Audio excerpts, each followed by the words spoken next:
দৈনিক আজাদী পোর্টালে প্রকাশিত একটি ভিডিওতে দেখা যায় চট্টগ্রাম 14 আসনের প্রার্থী জসিমউদ্দিন প্রকাশ্যে ভিডিও করে 5 লাখ টাকা দিয়ে একটি প্রতিষ্ঠানে দেওয়ার প্রচারণা চালিয়েছে, যেটা আচরণবিধির সুস্পষ্ট লঙ্ঘন বিএনপির। এছাড়াও আমরা বিভিন্ন মাধ্যমে দেখেছি যে ইমাম এবং খতিবদের কাছে বিএনপির পক্ষ থেকে আর্থিক সহযোগিতা এবং বিভিন্ন ধরনের উপঢৌকন পাঠানো হচ্ছে, যেগুলো আচরণবিধির লঙ্ঘন।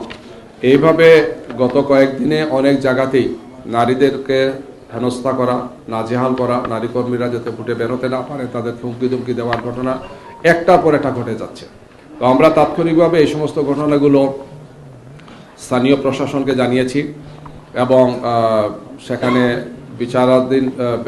বিচারের দায়িত্বে যারা আছেন, বিশেষ করে ম্যাজিস্ট্রেট সহ যারা আছেন, আমরা তাদেরকে অবহিত করেছি। নির্বাচন কমিশনকেও আমরা এগুলো অবহিত করেছি আগে। আগামীকালকেও আমরা নির্বাচন কমিশনে আমাদের একটা ডেলিগেশন যাবেন বেলা 3টার সময়। যে ডেলিগেশনে আমাদের কেন্দ্রীয় নারী সংগঠনের নেতৃবৃন্দ থাকবেন।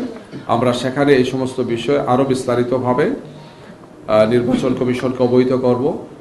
আর আমরা আশা করছি যে একটার পর একটা এই ধরনের ঘটনায় নির্বাচন কমিশনের পক্ষ থেকে, আইন শৃঙ্খলা বাহিনীর পক্ষ থেকে, সরকারের পক্ষ থেকে দায়িত্বশীল ভূমিকা তারা পালন করবেন। আমরা একটি সুন্দর শান্তিপূর্ণ নির্বাচন আশা করছি, যেখানে জনগণ তাদের ভোটাধিকার প্রয়োগের জন্য একটি অনুকূল পরিবেশ পাবে। কিন্তু আমাদের সে মনে হচ্ছে যে একটা দল পরিস্থিতি উত্তপ্ত করছেন, একটার পর একটা এই ধরনের আতঙ্কজনক পরিস্থিতি তৈরি করে সাধারণ ভোটারদের মধ্যে আতঙ্ক তৈরি করে তারা যাতে ভোট কেন্দ্রে না আসেন, এই ধরনের একটা অপপ্রয়াস তারা চালাচ্ছেন।